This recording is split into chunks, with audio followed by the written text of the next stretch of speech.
If not, I think Bihe, should we start introduction for today's talk? I can share my screen.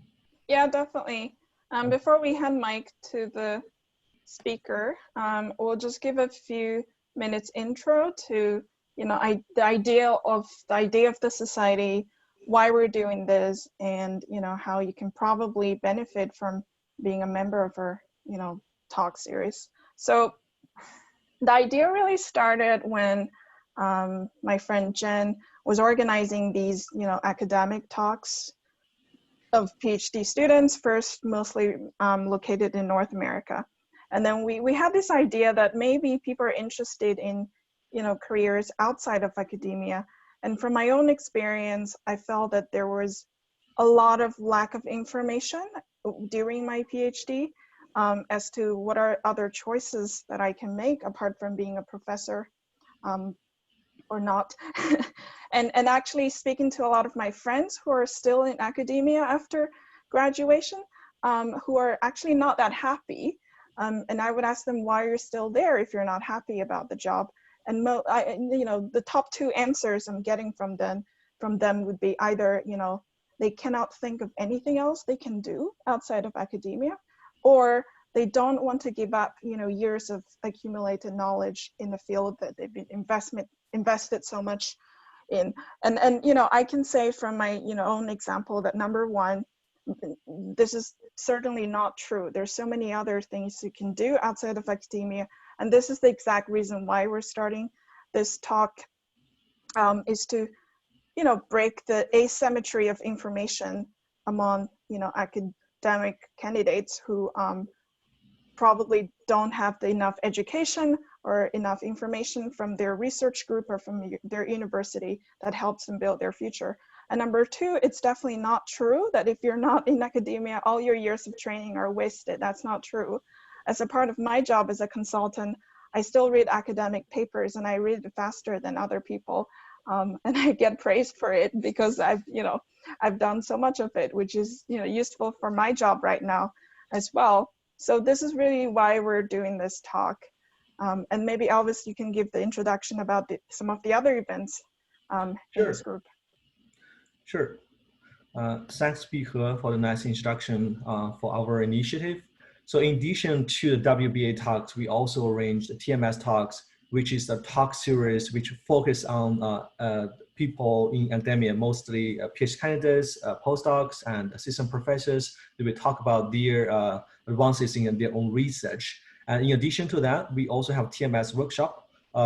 And one of the examples would be to help people, especially people in academia, to build up their professional skills. For example, one of the talks, Jen actually shared how to make professional academia figures. So if you're interested in that, you're also pretty welcome to join the other tracks of the talk series as well. And we have set up YouTube channels and Bilibili channels to post our videos afterwards. And all of the talks will be posted on our 2 WeChat official accounts. So you are welcome to take a screenshot of this and follow our WeChat accounts. And we will be posting the announcements for the new talks and the reviews and the videos for the previous talks. So if you want to be a speaker, a host, or have any suggestions, please feel free to email us at the email address showing on the screen. So today I would like to introduce our speaker, who is also a Cornell student, but right now after he graduates from Cornell, he actually has a lot of decisions on how to make a change from one job to another. He had experience in building startups, and he also has some intern experience in BCG. And later, after that, he chose not to do consulting anymore and to switch to Amazon. And right now, he's a senior data scientist on Facebook. So I feel he has his name is being tied with so many big names of these great companies. And especially during our personal interaction, I also know Yuzhen had also wanted to stay in academia, but later he made a transition and go to non-academia world. So I'm really excited to be able to have him as our the speaker of our second episode. And I think you will also learn a lot, especially at this stage of your PhD. You are having some, you probably want to stay in academia, and you also want to explore the world outside. And I think you will benefit a lot from today's talk. So Bihe, can you introduce the rules? Yeah, just a couple of housekeeping rules before we start. So we would appreciate it if you mute yourself during the talk to eliminate background noise, but feel free to open your camera if you want. And then at the end of the talk, we'll leave a lot of time for Q&A, which I think is going to be the more interesting part, where you can actually directly ask Yujin any questions. If you want to ask directly, then just type raise hand in the chat box, and then we will give the mic to you. If you're a bit shy, you can type in the questions in the chat box, and then one of us will read it out loud. Please don't ask too many questions, maybe not more than 2, but definitely encourage everyone to at least ask 1 question. I think, last thing, when you're asking questions, it'd be great to turn on your video, because it just always feels more personal to see the person face to face. So that's pretty much everything. Should we give the floor to our speaker? Definitely. So I just stopped sharing. Yujin, can you start sharing? Hi. Yeah, so thank you for inviting us. Thank you for having this series. I'm going to talk about that in my presentation as well, because that is one of the biggest lessons I learned as well, like looking back to my PhD years, that I didn't spend much time knowing what's out there. So just stayed on my academia path for too long, and that is one of my biggest regret of my life. Otherwise, I'll be much richer than what I am right now. Okay. So thank you. And one more thing, sometimes I do not control the pace of my speak well. And if you find something unclear, feel free to interrupt me and ask me to repeat what do I actually mean. All right, I'll start sharing.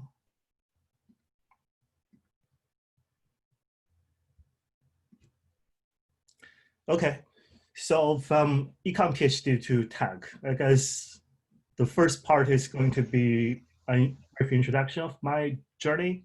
And the second is my lessons and kind of my 3 advices. So self-intro, this is just a screenshot of my LinkedIn.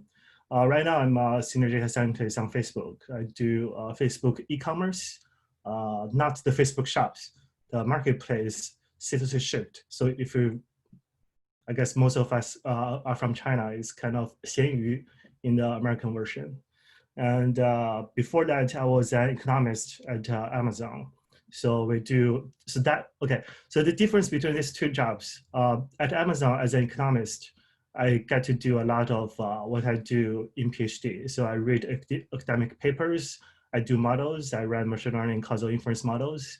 But as a data scientist at Facebook, I mostly just do SQL to get data, and then Tableau to plot 2 charts. Basically, I just plot bar charts. And then I do kind of analytics. So I tell people what does the data mean and how does that drives our decisions. So I'm basically using, I guess, 2nd year statistical information. I'm not doing anything that is related to my PhD education. And I'm actually pretty happy about my current job. And I'll talk later about path dependent. And we don't need to just use what we learned. We should unconstrained optimization. But let's save the talk later. And before that, it was Cornell, PhD in economics. And it's 6 years. And I hope this stays as 4 years. Then I would have much more experience and join the tech companies much earlier. But okay, on the right is my dissertation. So the dissertation is about firms, investors, and stock market. My job market paper is the real impact of IPO. So using some natural shock happened in China to understand the real impact of IPO on like the impact of IPO on real economy. But now, when I look back into my dissertation, I don't even care about what conclusion I drew because it has no impact on the real world. Okay. And before I graduate, so I graduated in August 2017. And before I graduate, I spent 3 months as a summer consultant at BCG in Beijing office. I liked the experience a lot, but for some personal reasons, I chose to came back to United States and do be in tech. And during my PhD, so these are during my PhD, I had some very strange, I guess, abnormal or not normal experiences as a PhD student. We founded a ramen shop in New York City. And we did some, I guess, college grocery delivery business at Cornell. So it's almost like Amazon Fresh. We ran weekly delivery from New York City to Cornell campuses and deliver to student dorms. So definitely raise an eyebrow. These are some screenshots. This is the ramen shop. And we did a holiday market by a Korean town. That was like, we go there every morning and the market starts at 11, I think. Then we just make Japanese ramen and we close at, I forgot, maybe 9 p.m. And then we wash the pots, the dishes, and do it all over again the next day. Not me, so, but I helped. And this is the picture for the college grocery. So we made posters. We collaborate with a New York City Chinese grocery store, and we deliver other stuff to campuses. So this is you get an order on our website. We get your stuff in New York City, and we deliver to you. And this is kind of our delivery. So this car goes from New York City to Ithaca, and in boxes. So we hire cashiers at New York City, put the stuff into boxes, and then we sort into individual orders. We had to do this because we didn't have a big enough car from New York City to Ithaca. All right, so all those experiences, right? What is my biggest lesson? The biggest lesson is I enjoy my life much better than after PhD than I was during PhD. So during PhD, I also lived, I don't know, like I like to explore. I like to do different things. But when I have this constant fear of failing, that what if I don't get my PhD? What if I fail at academia? My peers are studying and doing research, and they are so much smarter than me. What I'm doing, enjoying my life. So I like if I go out and just have some fun, I would have a lot of self-guilt, and that is not a very pleasant feeling. When you are anxiety and fear, I guess. So after PhD, because I sell my time to the company, I get to separate work versus life. No matter how much hours I put in my work, I get to enjoy my own life. So an anecdote story is in BCG Beijing, the hours were quite crazy. So I had to work 9 a.m. to about average 2 a.m. Sometimes I go home at 12 and I feel like today is a very lucky day because I get to go home 12 a.m. And sometimes we have to go home at 5 a.m. and wake up the next day, wake up the same day, sleeping like 3 hours. But I still felt better than my PhD. That was during my PhD time, like that was before my graduation. I still feel better doing the consulting work with such a long hour than than my experience during PhD because I get to separate work and life. So and I get to quite like be myself basically after work, and that felt very good. And the last thing to mention is the living expenses. You get to earn much more after PhD, so that's a big bonus. And this is kind of my Instagram story archive.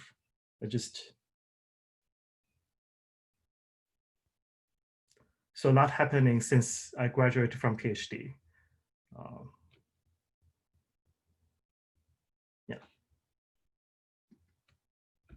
I get to do things.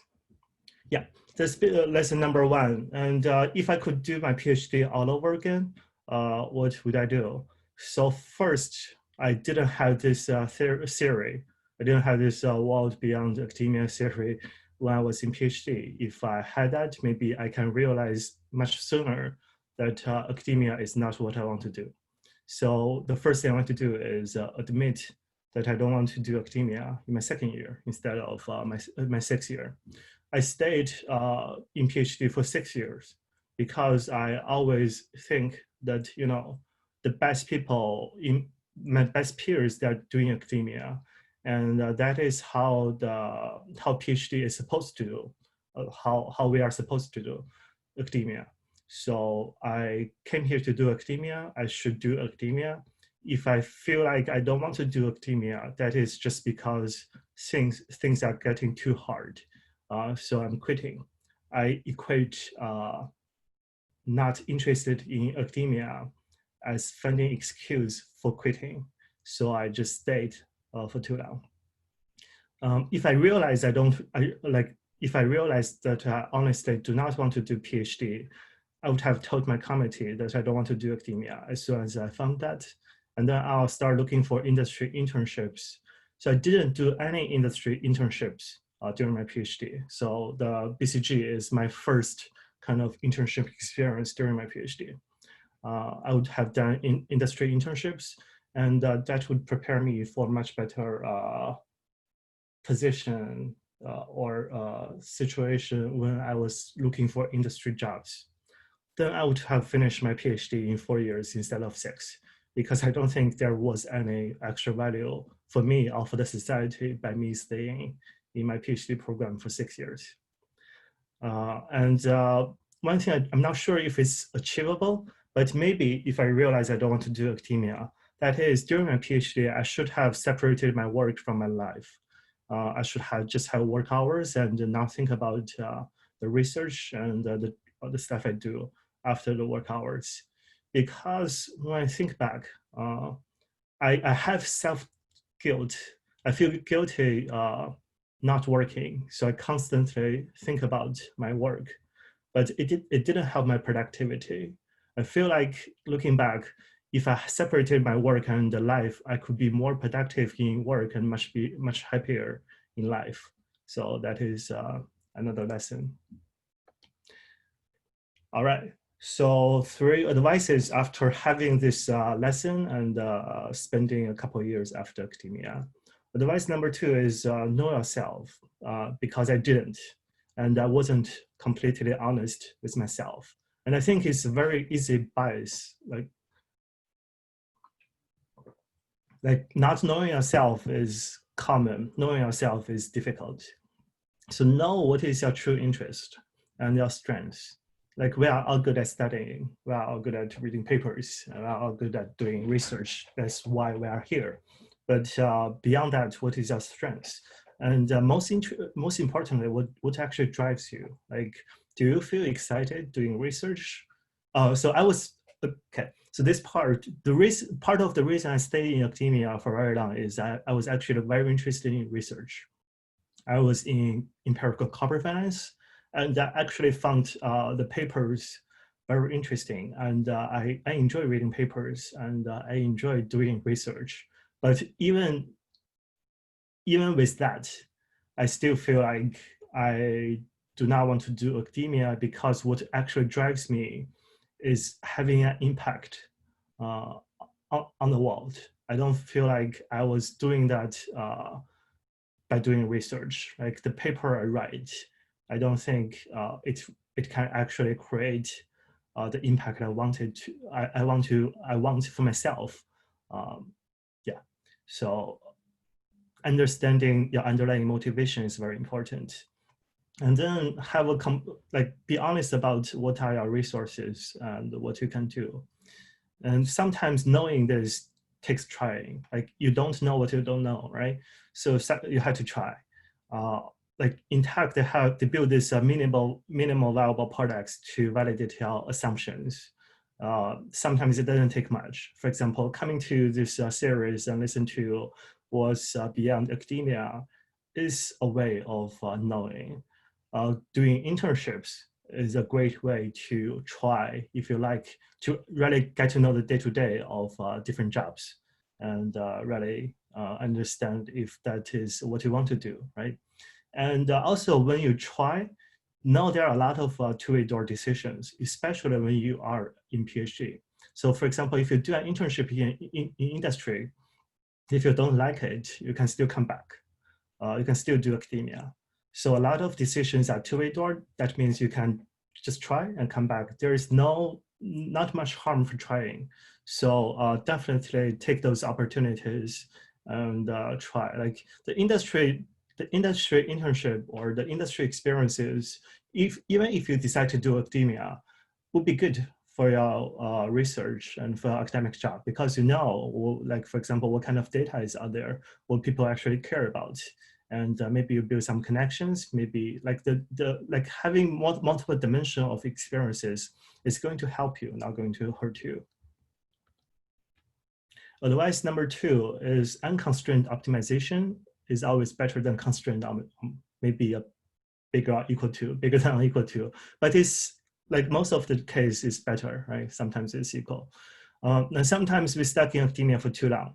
And that is, I guess, echoes Bihe's earlier point that a lot of people stay in academia because one, they don't know what they can do outside of academia, and two, they want to use, they spend so much time in academia, they spend so much time in research, they want to use that, they want to play that strength, and they don't want to just give it up. But that is, I guess, bias itself. Like, just think about what makes you happy tomorrow, or in 10 years, or in 20 years of your life. It's not going to be like, a lot of cases, it's not going to be just, repeating what you did for the past 10 years. Like if today there are two choices, option number 1 leads to a better life in 10 years or even in 1 year. Option number 2 is doing what you have been doing or what you are good at, but you are going to be less happy in 1 year. Choose option number 1. Don't choose option number 2 just because you did option number 2 for such a long time, right? So do unconstrained optimization. Don't let your past constrain you. So past dependent, sunk cost, loss aversion, those are things that stop you from trying new things. And I talked about this earlier, like really be honest about yourself. Not only like admitting your strengths and your shortcomings, but also, sometimes it's also okay to quit, and know that it's okay to quit. I guess for me, it was my ego and pride, or like my self discipline that got into my way of admitting I'm not interested in academia. So it goes both ways, right? So really be completely honest with yourself. And the cost, the second part is the cost. A lot of times the cost of not acting is bigger than the risk of acting. And PhD, the program definitely gives you a shelter, an excuse to not act. What do I mean by this? If you are a PhD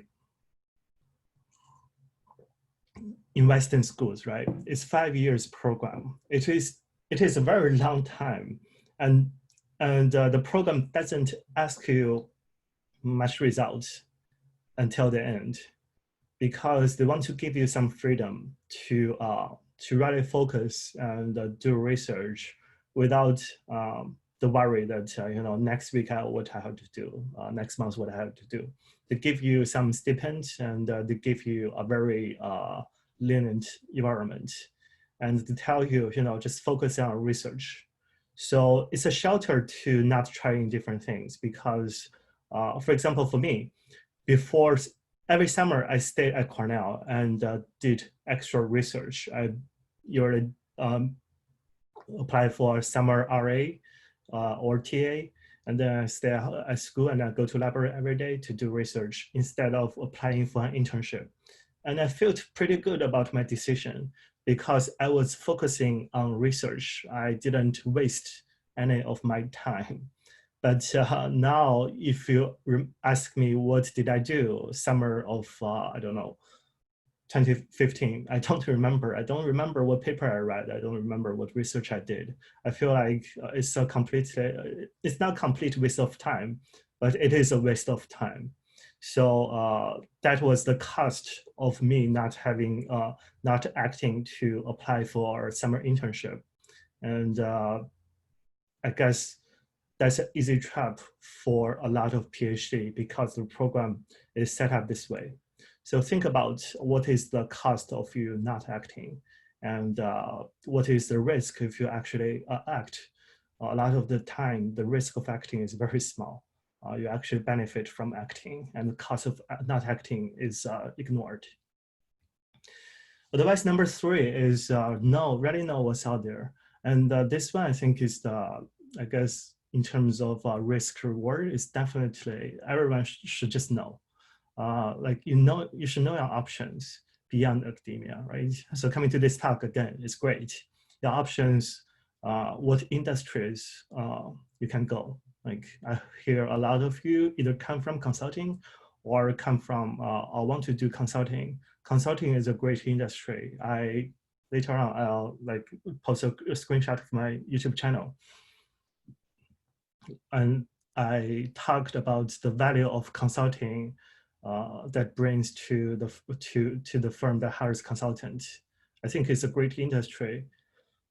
But beyond consulting, there are also a lot of other industries that just hire a PhD because you are a PhD. For example, tech hires all sorts of people to solve their problems, whether it's data, whether it's optimization, like some operation research, and sometimes it's even like material science, mechanical engineering. Like they hire all sorts of PhD. So know your options. I guess consulting and data, all the PhDs can just get into and try. So know what's really like. Know your average salary, know your career path, and what do they do day to day. Yeah, really know what do they do. So then you can fairly assess, are you going to be interested in this type of job, or should you do something else? And also know option if you choose to do something else. For example, if you just take a computer science master, or if you go do some internship, or if you prepare an interview for half a year, or maybe you take some, I don't know, machine learning courses, and you build a resume that way. It will open a lot of different options for you. So know, based on your current capacity and based on what you can do in a year, know options and really do the unconstrained optimization. And then I guess the last part is chance of success. And that leads to my next slide, how to increase your chance of success of getting what you want to, what you try to get. So find the gap between what you want to do. The first is know what you want to do, right? And know other industries, know what career you want to choose. For example, a lot of you want to do consulting, that's great. Then what is the gap between your current resume, between your current knowledge, experiences, projects? Do you have the right internships to get to consulting? Are they going to take your resume and give you an interview? And then you need to prepare for interviews, right? And sometimes building connections can give you either recommendations, referral, or just give you some knowledge and tell you what's the most effective way to prepare for interview or to bridge our gap. So this is, I guess, an action item. Know what's out there, have an access, like a fair, honest access, assess of yourself, and then start acting to close the gap. I have a YouTube video about data science, what data scientists do. And today I'm going to meet with a friend and shoot another video to talk about how to close the gap to get into data science. So what companies are looking for, and how do you prepare, what materials do you need to do to prepare to close the gap. So stay tuned and subscribe. All right, so this is a screenshot of my YouTube channel. For example, talk about A/B testing, talk about how AI is applied in big tech companies, what is management consulting, and what is data science. I have some Zhihu articles. Maybe in the future I will also make videos based on these articles. But this one, for example, talks about how you prepare for mock interview. I guess, okay, a little bit about myself. Maybe here. Yeah, it's all going to be okay. Yeah, a little bit about myself in the end. So one, because you are a PhD, you're all smart and diligent. Otherwise, you won't be able to get here. A lot of us have imposter syndrome. That, you know, we got here because of luck or because, but everyone, all my peers are smarter than me, so I must be the imposter. I must be faking it. No, you deserve the PhD. You're smart and diligent. And you actually have better resource than most people. I'm not only talking about your advisors, your professors, the class you can take. You can take most classes for free as a PhD. So take those classes, do the projects, build your resume.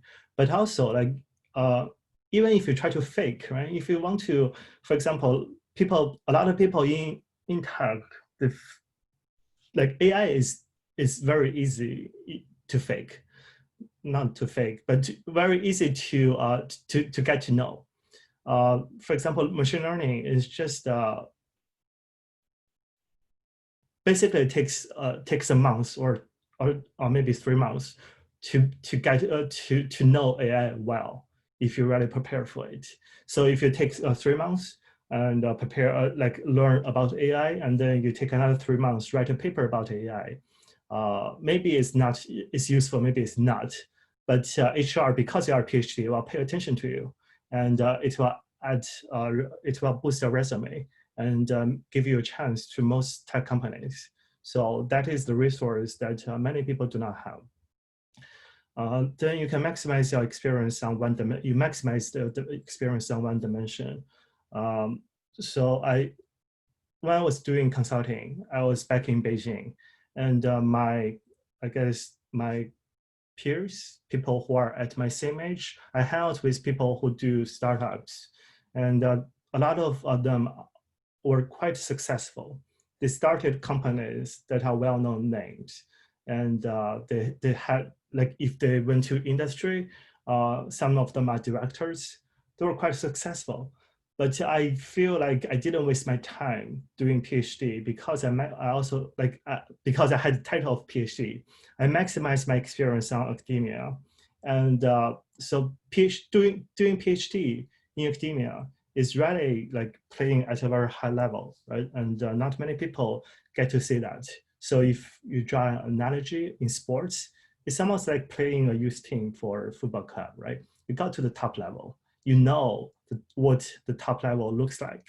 Or like if you founded a mildly successful startup, I feel like you know what does it take to be a truly successful startup.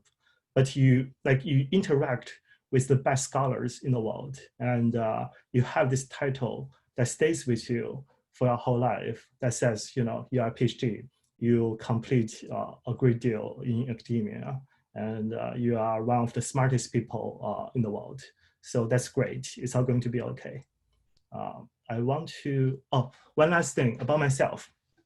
Yeah, I spent 6 years in academia, and only to realize on my 6th year that I don't really want to do academia. So I applied the BCG, going back to my resume, I applied the BCG job, I think December 2016.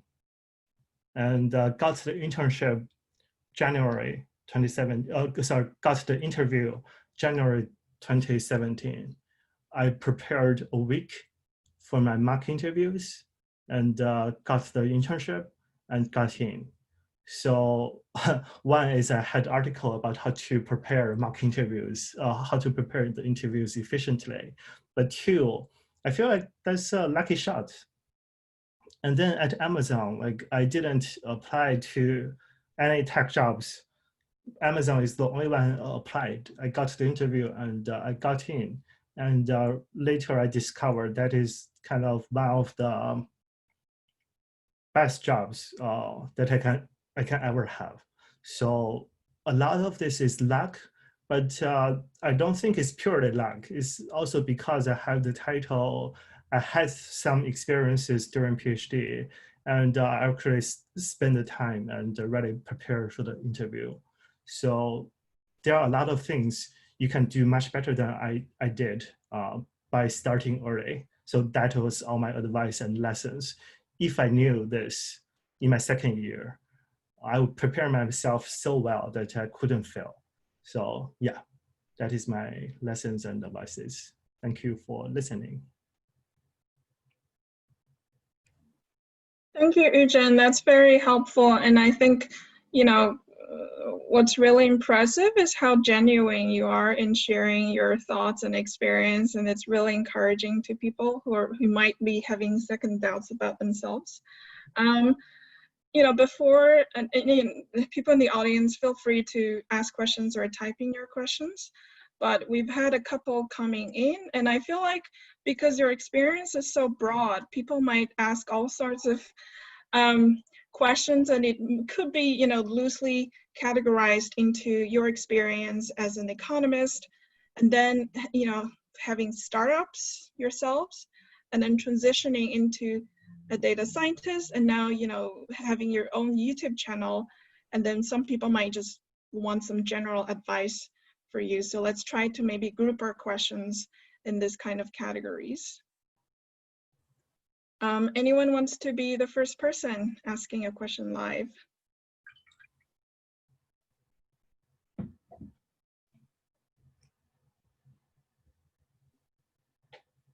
Hello? Hello? Hi, Fumi, we can hear you. Okay. So would you advise to someone who is interested in going into the industry later to... Sorry for me, enable the video sharing, because that's the rule we set for Q&A if you want to ask question live. What's the rule? Yeah, there's a rule for Q&A. If you want to ask in person, it's better to just share a video. Oh, to turn on the video? Correct. Oh, Unnecessary. All right. Sorry, I didn't prepare. Okay. Yeah, feel free. Okay. Would it be better to try to finish the PhD faster or utilize the summer to do internships? And how would you compare the problems in financial markets to consumer markets? 2 questions. Yeah. Thanks. So the first one, I think it's easy, but I didn't get the second one, so I'll ask for clarification. The first one, like internship is ready to try out, right? And build a resume. If you have a like good enough resume, and if you know what you need to do, then just finish a PhD and do that. But if you don't, then definitely, you know, try as many internships and until you have a good enough resume to do the things you know you want to do. The second question, financial markets and consumer markets, was that like, is it choosing between the industry or? Are the problems similar or different? The promise? How are the problems similar or different? Oh, okay. I guess it's about how did I apply my knowledge of a finance PhD, like economics concentrated in finance, to consumer markets, right? A lot of tools and skills can be carried over. For example, I did apply econometrics. I did causal inference for the corporate finance study. For example, matching, difference in difference, all those causal inference stuff. And those tools can be directly applied to solve consumer markets problems. That's why Amazon hired me to do, or what they hired me to do. But again, going back to not limiting myself, I guess I didn't, this reminds me, I promised to talk about the difference between data scientists and economics, and forgot to do that. Like, it doesn't, like, what drives me is to solve problems and create impact. And it doesn't take complicated model to solve problems. In a lot of cases, if the problem is worth solving, like comparing the two means, or finding where the problem is much more important than being able to build sophisticated models. Of course, there are problems that needs to be solved by sophisticated models, and I'm also like mildly interested in doing that. But that is not how I think about my career. When I think about my career, it's not about how to apply my past knowledge. It's about what problems excite me. So I guess to sum up, some of the skills are transferable, but the domain knowledge, for example, is definitely not relevant. And yeah, I don't feel sorry for that.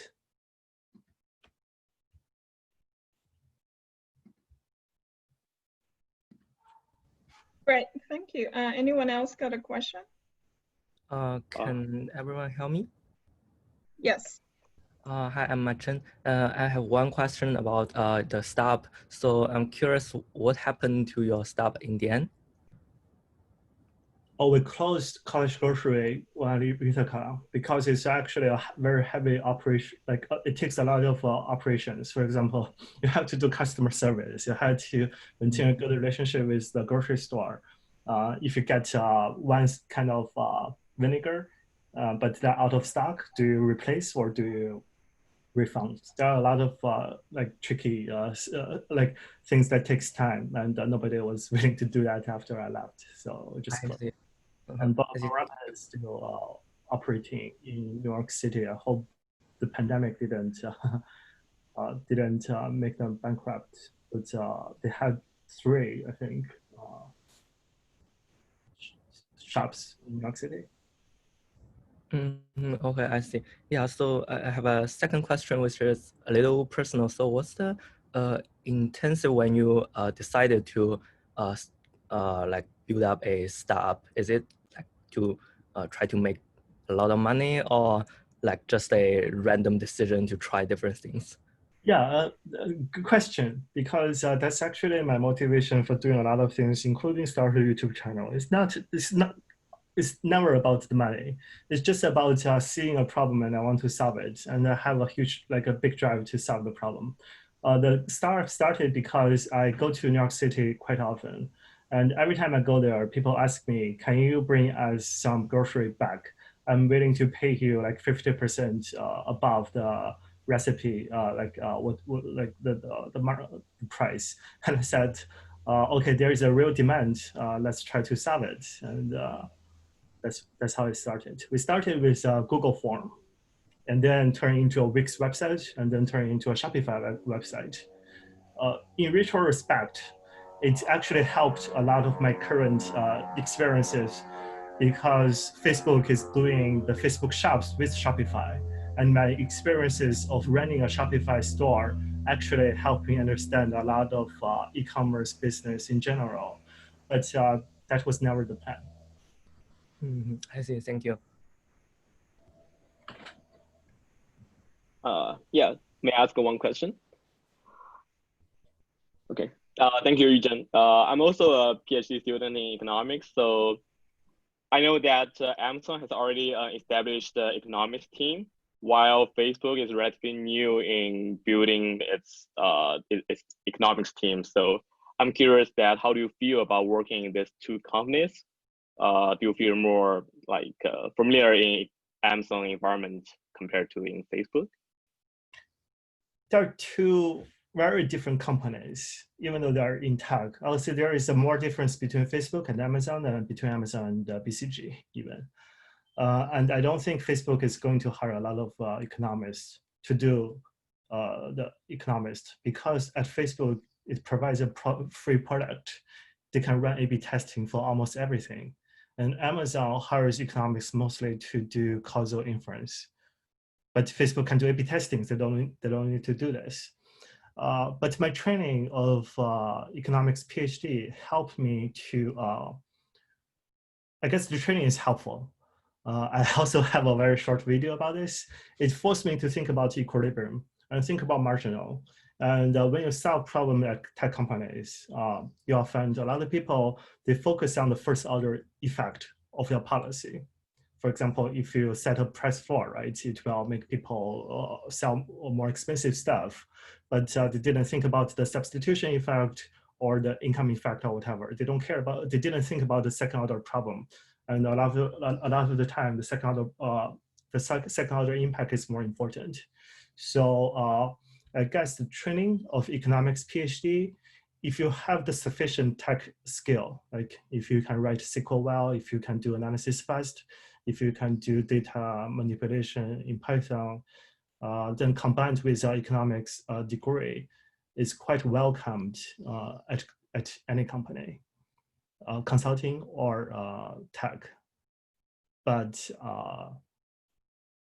yeah, like don't expect other tech companies to hire economists as Amazon does. Yeah. Thank you. I have a related question on that actually. When I first joined McKinsey, I actually spent 3 months working on a data science project, and my role was what they call a data translator. So our project was around something that's got to do with clinical and pharmaceutical applications of data science. And we had half of our team pure data scientists and data engineers, and the other half people with a medical degree or a PhD in biological sciences. So I'm wondering that, outside of maybe, consulting related data science projects in the real data science industry, is there a need for this kind of roles of people who may not be coding, but they know something about data science to translate the business or clinical or consumer aspect of the industry?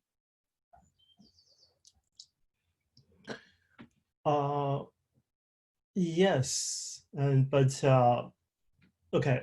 So the world of consulting is pretty different than the world of tech. And related to a question in this way, consulting deals with a lot of companies, right? They don't necessarily have the expertise to understand those complex analysis or complex research. So they need a translator. In tech, everyone should know tech. Like they have a very high hiring bar for BA engineers or product manager. So everyone knows their shit, basically. They don't need a translator to translate. Otherwise, they will just fail at their job because that's the expectation. They know their stuff.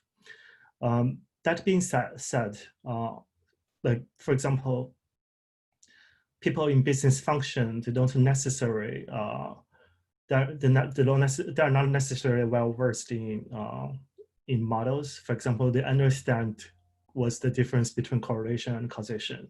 They know to get this, you have to overcome selection bias.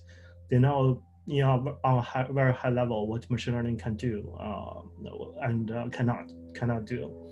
But sometimes, if you want to, for example, translate a debiased mean and like a normal mean, how does that translate into business impact? They don't know that. They don't have that knowledge for granted. So I guess in order to be successful in tech as a PhD, knowing, have the domain expertise and have the knowledge, the skill is important, but being able to communicate to a way that most people, like engineers and PMs, you can expect them to have a certain type of level of knowledge, but not as sophisticated as you are. Being able to communicate is also important. So that is a skill that is not a type of job. That is more of a skill that you should have in order to be successful.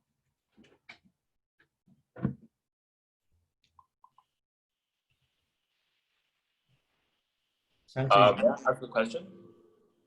Sorry, go ahead. Thanks for each and very informational talk. So my question is that as a PhD of economics, you have all the backgrounds of the economics and the statistics. So the job for a consultant is kind of like fit for you because you have all the knowledges.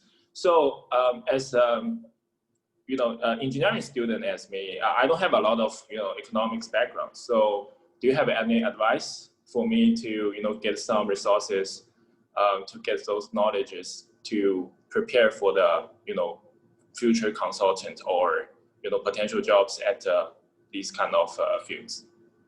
Good question. So my friend who prepared me for my interview is a biochemistry PhD. The first consultant I worked with is a mechanical engineering PhD. I would say there are less social science PhD at consultant than there are engineering or science PhDs. When I did the consulting interview, they didn't care about my economics background. They care about how I performed in case interviews. They care about my business sense, but they didn't care about my degree. And a lot of times, I think having a hard science background gives you the extra edge because you can actually understand the hard problems that your clients are facing. So for example, if your client is a auto manufacturer, then being a mechanical engineer and PhD is a very good boost. So thanks. So is there a fundamental requirement to let the HR think, oh, you are at least being able to understand those economics fundamentals? Is there a class I need to take or you advise me to take for the internships? Is the best way to signal that you are qualified to HR. So get a PTA, get an internship at a second-tier consulting company. Get the best internship you can get. That's okay. how you signal to HR. I see. Thanks. I guess I can follow up on this question. So for me personally, I'm considering a transfer future goal is to start a startup. But there are basically a lot of ways I can take to achieve that goal. So right now I'm thinking about two things. The first way is to enter consulting for a couple of years, build up my connections, and then use that connections and resources to help me to build a successful startup. A second, but this is actually one of the things in the previous talk, the previous speaker was really, he doesn't like this idea because he's running startups. And he would recommend that instead of going to consulting, I should consider going into joining a startup directly. So how do you compare these two different tracks if my future goal is to build a company? So I think that there are too many variables in that decision. Like, for example, if you know the startup is going to be successful, then do that. But I guess that's the uncertainty, right? So the safe path is to join industry, build our experience, and take the chance when you feel you need to, or it's safe for you to, or when its likelihood of success is high enough. But I guess different people have different risk appetite and different expertise. So I don't know how I can give a recommendation. Okay. Excuse me.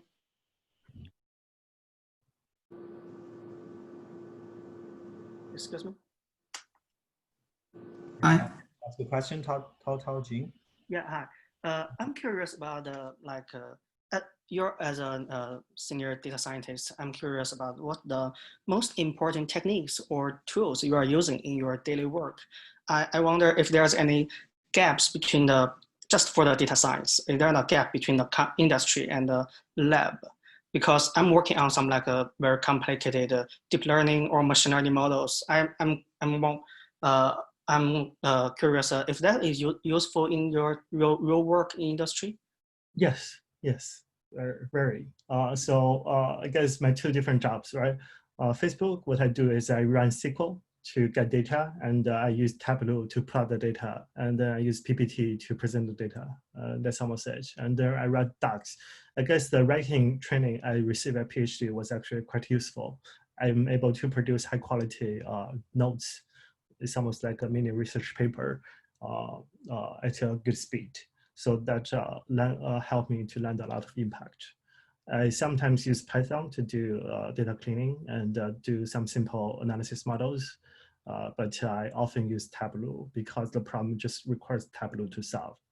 A/B testing is a must at Facebook, being able to do causal inference based on A/B testing, design the experiment, so data are not contaminated, all those things are a must. At Amazon, I use Spark, Python mostly because the infrastructure at Amazon is not as good as Facebook. So I have to get the data. I have to basically set up the machines, the servers to get the data and build the data pipeline and clean the data and then use Python to run some.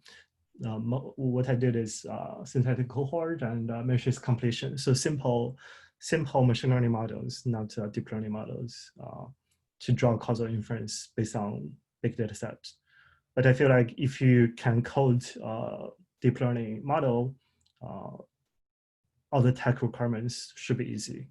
It's just about preparing for the interview, sharpening our communication, and we have a video incoming to talk about that. Yeah, thank you. Hi, can you hear me? Yep. Okay, so thank you for your presentation and your insight so far. And I'm currently a master's student, and my question is about getting a job in the US after having a PhD degree.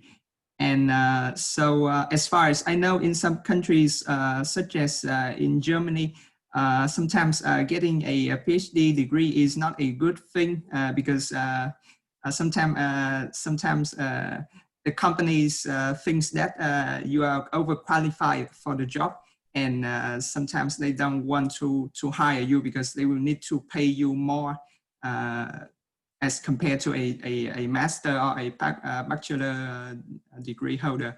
And so sometimes, having a PhD degree makes you less competitive for the job. So my question is, can you tell me the situation in the US? I mean, can you give me some insight of having is getting a PhD degree is a good thing and it helps you to easier finding a job in the US? Yeah, thank you. It's my question. Yeah, so that's my first advice is not to answer a question, is to don't get a PhD if your purpose is just to boost our job competitive, or like if your purpose is to make it easier to apply for a job, don't get into PhD. PhD is designed for research, for academia. Like we happen to be trained well to be able to do other things, but if you don't like research or academia, it's very difficult to survive. Like I found it difficult to survive myself, even though I liked every piece of my research and the reading papers. I was able to just study, do research for months without doing anything else. But even that was not a pleasant experience. So it's not worth it to spend 5 years in PhD just to be able to increase the likelihood of getting a job. I feel like if you apply to an internship and climb up the corporate ladder or whatever, it's much easier. Yeah, and I guess the relative competition, or is it easier for PhD to get jobs? I think yes, because most of my PhD friends, if they want to go to industry, if they want to find a job, they can always do that. I haven't seen one case that they want to find a job, but they couldn't. Either like even if they couldn't stay in the United States, they can easily find a job back home. Yeah. So one more quick question is that you think that the ranking of the university is a critical point? I mean, an important point in finding a job. I mean, do the HR people will Yes. pay a lot of attention to the ranking? Yes. Okay. In the Thank you. future, yes. Thank you. Hey, I have a question. So you just said that like you are actually very interested in academia and very used to the lifestyle there, but it's still difficult to survive academia. I wonder, like, is that difficult? I mean, like, because like you graduate from Cornell and you got a PhD. I feel like if you want to go into the academia, you can do that, right? I mean. So just, and also I feel like actually like from your description of your past PhD life, I feel like, yeah, I feel like you're like, it's very suitable. Like, I just wonder why you changed the path. Like, you know, thanks. If you want to be successful in academia, it's not impossible to do. I guess it's not very hard to do as well. Or like, if you want to survive, it's not hard to do. If you want to do well, it's difficult, but it's still possible. My choice was more related to that, you know, I realized that academia is not my passion. I'm passionate about a very small part of it. The part of, you know, being intellectually challenged, solve the questions nobody have solved before, like those parts. But I didn't like, you know, rewriting the paper 100 times, going through referee process, you know, discussing all the like detail that nobody care about in seminars or with your peers. All those things were like very painful to me, and that was not my passion. I feel like I can, like, for example, consulting is a great place to find the same intellectual challenge, but solve problem that people actually care about. Yeah. I see. Thank you.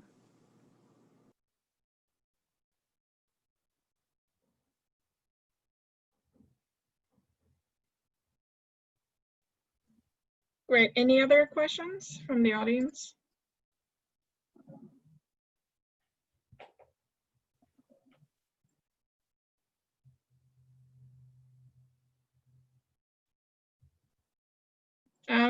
I think I see that there is a debate in the chat box about the requirement for advanced degree, in the necessity of it if you were to go to industry. I think the clarification that we need to make here is, if you think about different career options on the spectrum, and you know, you rank it whether it's further away from pure research or closer, and I would probably put industry jobs as on the closer end of the spectrum to your actual research, and maybe consulting, banking, or VC on the other spectrum. And there's another dimension, which is also the requirement of specific knowledge and expertise, and that's kind of the reverse to the spectrum. So maybe you probably don't 100% need a PhD to go to industry, but you probably need a master's or related, you know, undergraduate degree. And to be honest, I would say higher percentage would require a related advanced degree. But if you go to the other spectrum, if you were to go into banking, consulting, or anything else, it's completely not a requirement at all. In that case, they will probably put more weight on other factors on your CV, such as your, you know, the ranking of your university, the diversity of your extracurricular, and any other passion you've shown for their industry or sector. Yeah, that's a good summary. Like, I guess the one end of the spectrum is being a professor, right? You 100% need a PhD. And being a researcher, probably a PhD will help. But I guess the previous question is about, you know, if I want to apply for a job, is PhD going to help me be more successful? If you want to be a professor or a researcher, you wouldn't ask this question, because, you know, you need a PhD. So it's also, I guess, my answer was to the case that a PhD is an option, but not a necessity.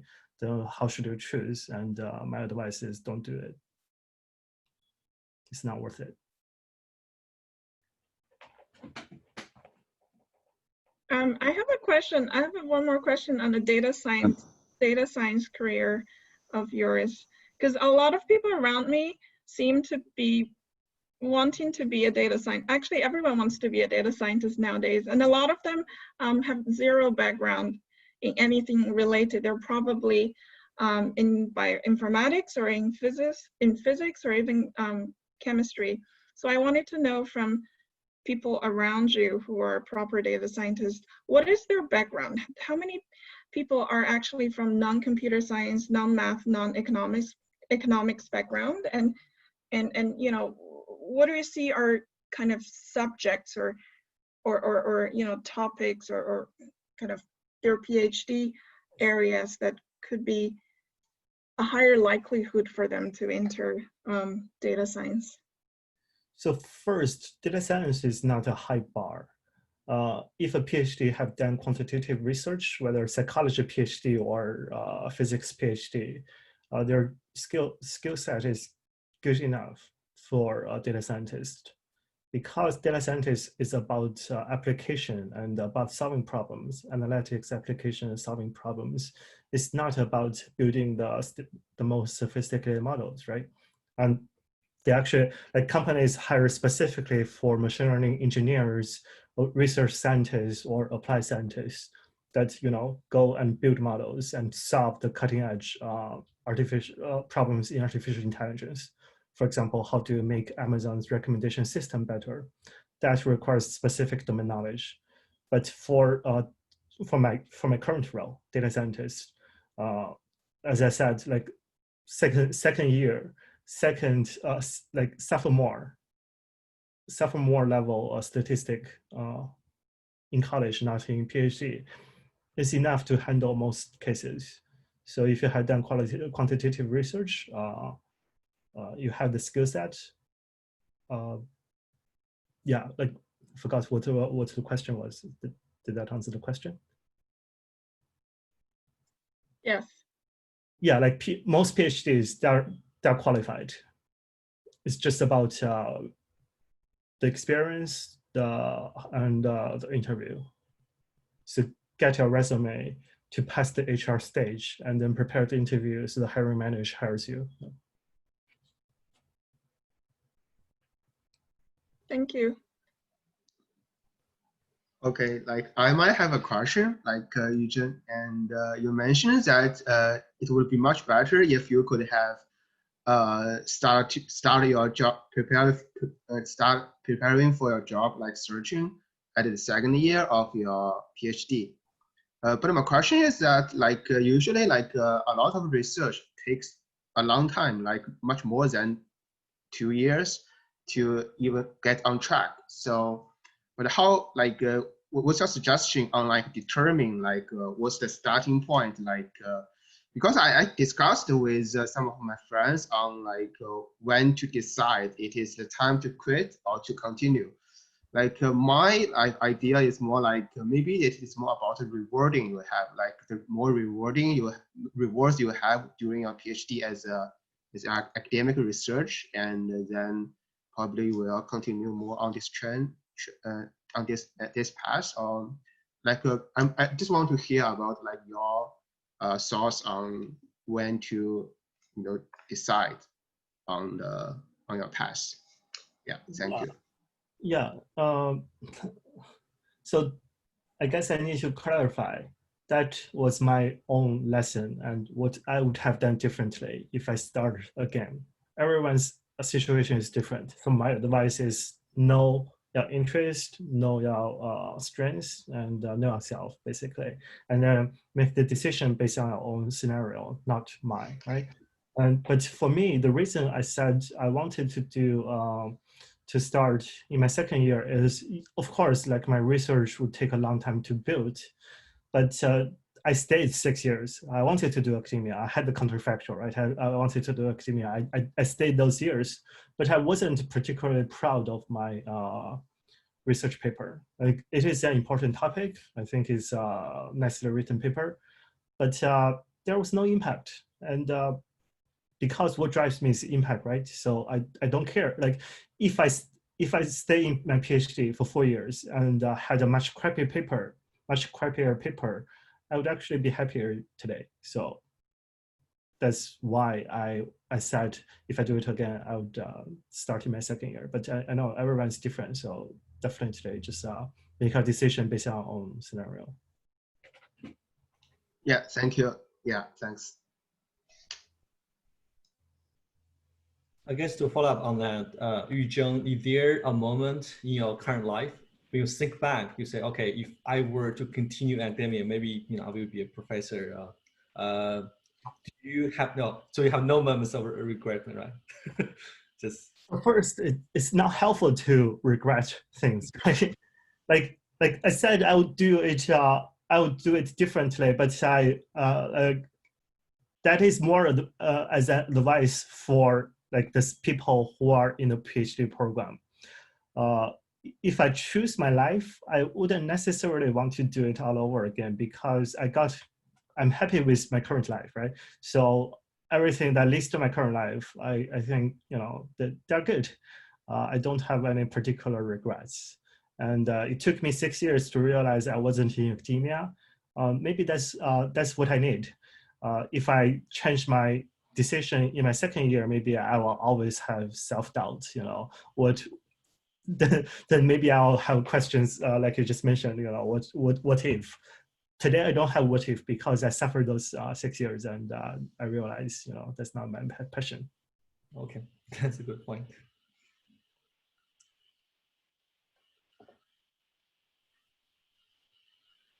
And of the jobs you did, I know you had experience startup in some experience in consulting and now data scientist. What is the job you like most, or the best, or you think the best is yet to come? So what what are you thinking right now?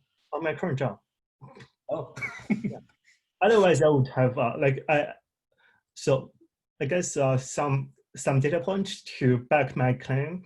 Amazon has a very particular stock vesting schedule. So when you go to a tech company, they give you stocks for 4 years. But Amazon, the first year it vests 5%, second year 15%, third and fourth 40% each. And when I joined Amazon stock was at 800 something. Now it's at 3,000.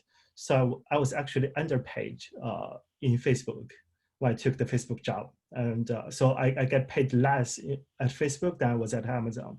But I wanted to try the job, so I came. Like if I'm not happy at Facebook, I would go to another job.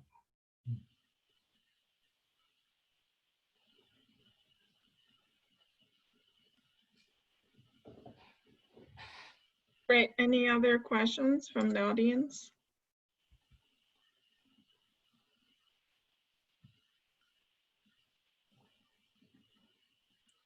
I guess we have a lot of comments in the chat box. I try to speak because I cannot.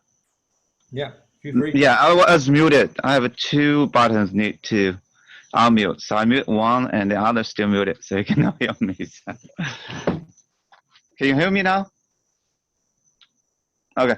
So I put some text comments because previously I got some technical problems to unmute both. So it's good. It's good communication. We can talk more. So today, like I put in the comments, things are changing.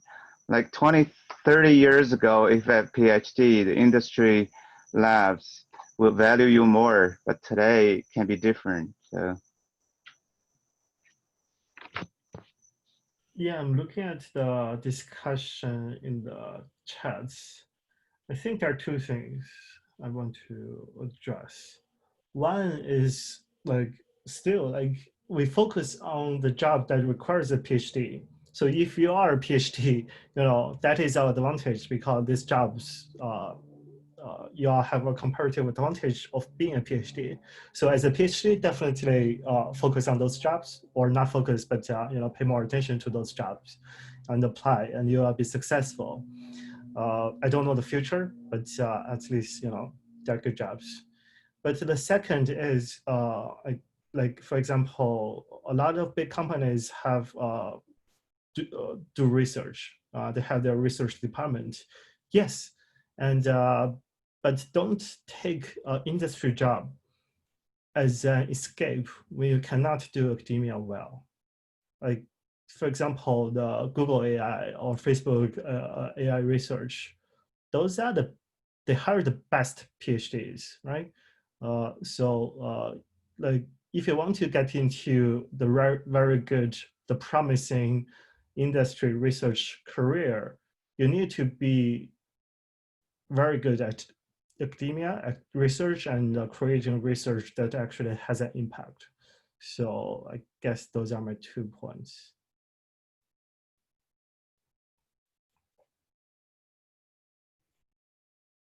Yeah, the AI is a unique area because the company like Google, Amazon, they try to hire the best AI scientists, develop the most advanced algorithms. So, but to develop the AI applications, they don't need or desire to have PhDs.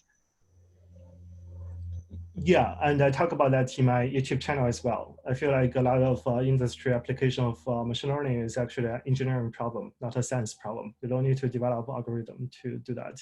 You just need to apply the Python packages to solve. You need to define the problem. Then you need to apply the right Python packages to solve it.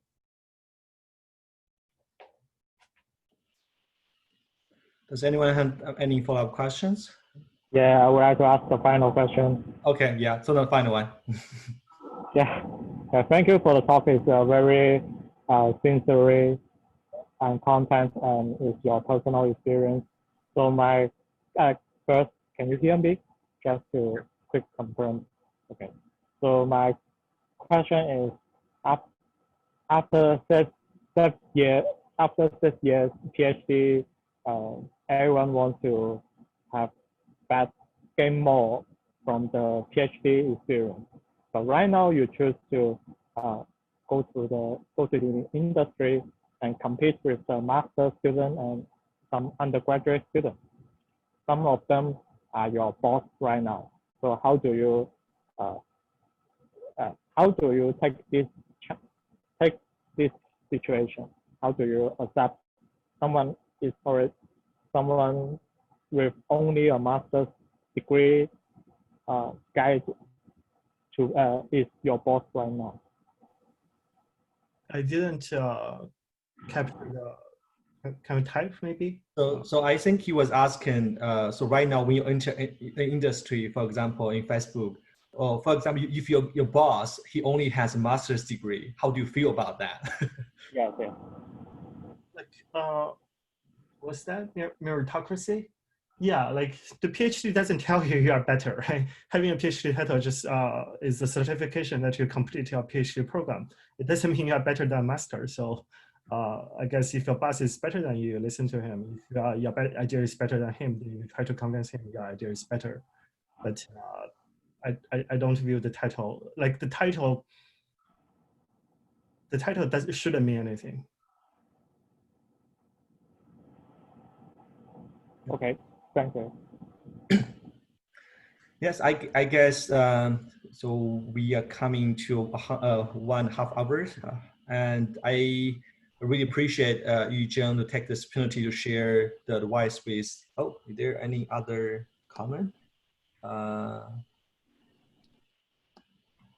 Looks like there's another question. So this is definitely the last one. So I can paraphrase. So he was asking, I don't know if the competition between China and the US would inspire more investments to fundamental research. What is the take on that? Seems like right now this is a trend. I don't know, and I don't care. Like, what can I do to change that? No, so. Yeah, I agree on that. So let's thank our speaker again for sharing his useful advice in making these decisions throughout the PhD. And also thank all the audience for coming today.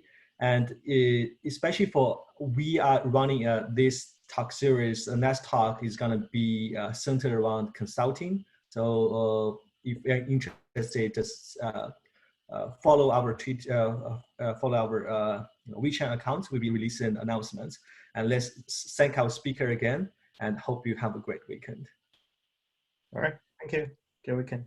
Thank you, Yujin. Let's connect later.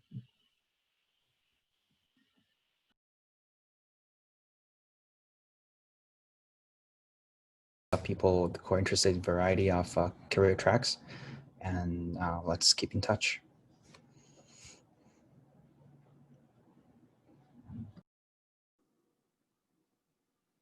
Oh, hey.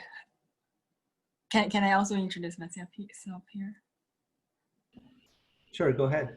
Oh, sure, yeah. So my name is Zhang Zhao, and I'm now a PhD student in computer science in Georgia Tech. And yeah, I used to be a master student in University of Michigan, and yeah, I am glad to see you guys here. And I'm never thought like too seriously about what I'm going to do in the future, but accidentally I got added in the WeChat. I'm very glad, and actually I saw some friends who like do consulting jobs, and like it is a very appealing job for me, and I want to explore more and see what it's like. Yeah, thanks. Jan, it's good to see you. We have been WeChat friends for a long time, but it's the first time I saw you. Yeah, yeah, nice to see you. Anyone else?